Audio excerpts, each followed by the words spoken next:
Street food Bombay noodles সবার কাছে অনেক বেশি ভালো লাগবে। বিকালের নাস্তায় জনপ্রিয় হতে পারে আমার আজকের এই রেসিপি। আসসালামু আলাইকুম। আশা করব আমার আজকের এই রেসিপি যারা যারা ট্রাই করবেন বারবার ট্রাই করে খেতে ইচ্ছে করবে। আর এটা তৈরি করব ম্যাগি নুডলস দিয়ে। ছোট বড় সবাই পছন্দ করবে, স্কুলের টিফিনেও দিতে পারবেন এই নাস্তাটি তৈরি করে। আর কথা বাড়াবো না, ঝরঝরে স্ট্রিট ফুড নুডলস রান্না এখনই শুরু করব। চলুন তাহলে দেখে নেই আজকের মজার ঝরঝরে নুডলস রান্না। একটু খেলে অনেকগুলো খেয়ে ফেলা যাবে এমন রেসিপি হবে। যে কেউ তৈরি করে নিতে পারবেন যখনই খেতে মন চাইবে। একটু বেশি মজার খাওয়ার জন্য লাগবে শুধু ম্যাগি নুডলস। আজকের নাস্তার জন্য আমি 4টি প্যাকেট নিয়েছি নুডলসের। মশলার প্যাকেটগুলো আলাদা করে নিচ্ছি। যে কোনো ব্র্যান্ডের নুডলস নিতে পারেন, তবে আমি ম্যাগি নুডলসের প্যাকেটই নিলাম। নুডলসটা কিভাবে সেদ্ধ করে নিতে হয় সেই প্রসেসটা আগে জানা থাকতে হবে, তাহলে কিন্তু মজা হবে। গরম পানি ফোটানো বসিয়ে দিয়েছিলাম। টকবক করে ফুটতে শুরু করলেই সবগুলো প্যাকেটের নুডলস দিয়ে দিচ্ছি। 4টি প্যাকেটই দিব। 2 মিনিটের মতো সময় ধরে সেদ্ধ করব এই নুডলস। প্যাকেটগুলো কিন্তু আস্তই দিলাম, এতে করে লম্বা থাকবে এই নুডলসটা। একটু আলগা করে দিলাম, এতে করে আলাদা আলাদা হয়ে গেল নুডলসগুলো। 2 মিনিটের মধ্যেই নামিয়ে একটা ছাঁকনিতে নিয়ে নিচ্ছি। সঙ্গে সঙ্গেই গরম ভাপটাকে নর্মাল টেপের পানি দিয়ে ধুয়ে দিলাম। এতে করে অনেক বেশি ঝরঝরে থাকবে, আঠালো ভাব আসবে না। বেশি ঝরঝরে থাকার জন্য একটু তেল দিয়ে দিচ্ছি। সামান্য 2-3 চিমটি পরিমাণ তেল দিয়ে ভালোভাবে এভাবে মাখিয়ে দিলেই হবে। এতে করে রান্নার পরও অনেক বেশি ঝরঝরে থাকবে এই নুডলসটা। এবার দিয়ে দিব এর মধ্যে চিলি সস। এটা হচ্ছে শুকনা মরিচের সস। স্পাইসি হবে এই নুডলস রান্না। টমেটো সস দিয়ে দিচ্ছি। চিলি সস যদি না থাকে বাসায়, তাহলে কিন্তু আপনারা শুকনো মরিচ বা কাঁচা মরিচটা লাল থাকলে সে জায়গায় ব্লেন্ড করেও দিতে পারেন। 2 টেবিল চামচ পরিমাণ করে দিলাম। ভালোভাবে মাখিয়ে নিলাম। এর মধ্যে যা যা সবজি লাগবে, আমি এখানে ফুলকপি, গাজর, পেঁয়াজের কলি আর ক্যাপসিকাম নিয়েছি। হাতের কাছে যে সবজি থাকবে সেই সবজি দিয়ে তৈরি করে ফেলবেন। এবার কিচেনে চলে আসলাম। রান্নার জন্য 1/2 কাপ পরিমাণ তেল দিয়ে দিচ্ছি। এই তেলে 3টা ডিম দিয়ে দিচ্ছি। ডিমগুলোকে আমি এভাবে করেই ছেড়ে দিলাম। তারপর ঝুরি করে নেব। সামান্য 1 চিমটি লবণ দিয়ে দিলেই হবে ডিমের জন্য। লবণ দিয়েছিলাম আমি, সেটা স্কিপ হয়ে গেছে।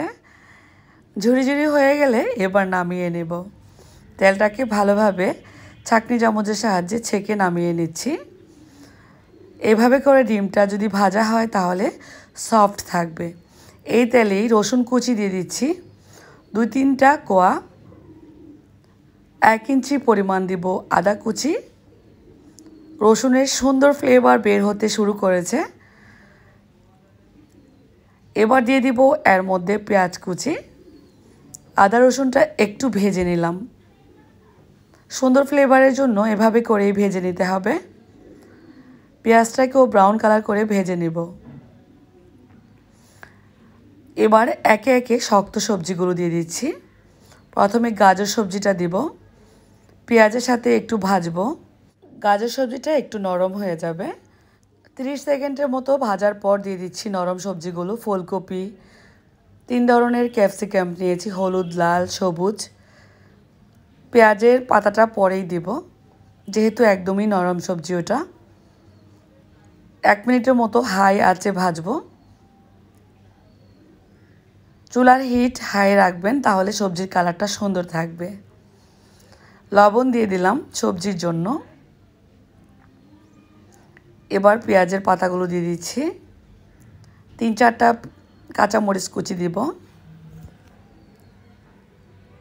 একটু স্পাইসি যদি খেতে চান তাহলে কিন্তু ঝালটা বেশিই দিতে হবে।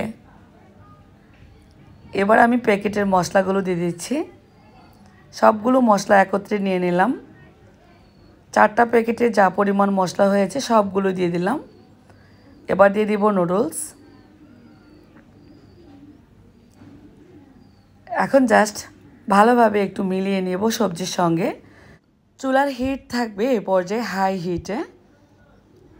2-3 মিনিট সময় লাগবে এবার রান্না করতে। এখানে যেহেতু নুডলসের মশলাগুলো দিয়েছি, মশলাটা যাতে ভালোভাবে মিশে যায় সেজন্য ভালোভাবে নাড়তে হবে। এই মশলার মধ্যে লবণ থাকে, সেজন্য লবণটা টেস্ট বুঝে বুঝে দিবেন। সবজির কালারগুলো অনেক বেশি সুন্দর থাকবে, কিন্তু খাওয়ার সময় অন্যরকম একটা টেস্ট। এবার আমি সবশেষে দিয়ে দিলাম ডিম। এই ডিম ঝুড়িটা এবার নুডলসের সাথে মিলিয়ে নেব।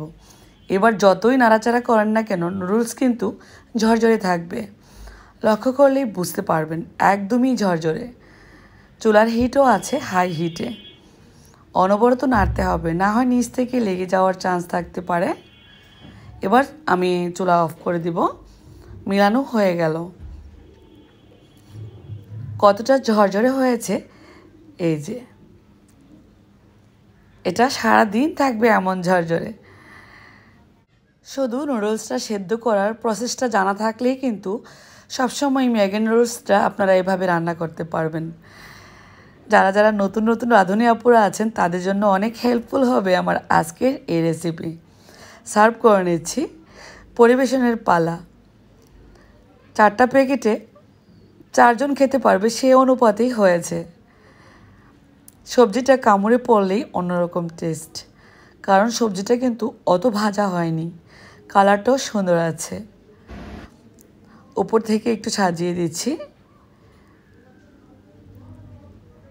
কেমন লাগলো আমার আজকের রেসিপি অবশ্যই কমেন্ট করে লিখে জানাবেন। ভালো লাগলে বেশি বেশি করে শেয়ার করে দিবেন। স্ট্রিট ফুড খেতে আমরা সবাই কম বেশি ভালোবাসি, আর সেটাই তৈরি করে দেখানোর চেষ্টা করলাম। আজকের মতো খেতে খেতে আমি বিদায়ও নিয়ে নিব। যেতে যেতে আবারও বলবো, কমেন্টে আপনাদের মতামত জানিয়ে দিবেন। আজ বিদায়, আর সবাই ভালো থাকবেন। নতুন রেসিপির সাথে আবারও দেখা হবে। সেই পর্যন্ত আল্লাহ হাফেজ।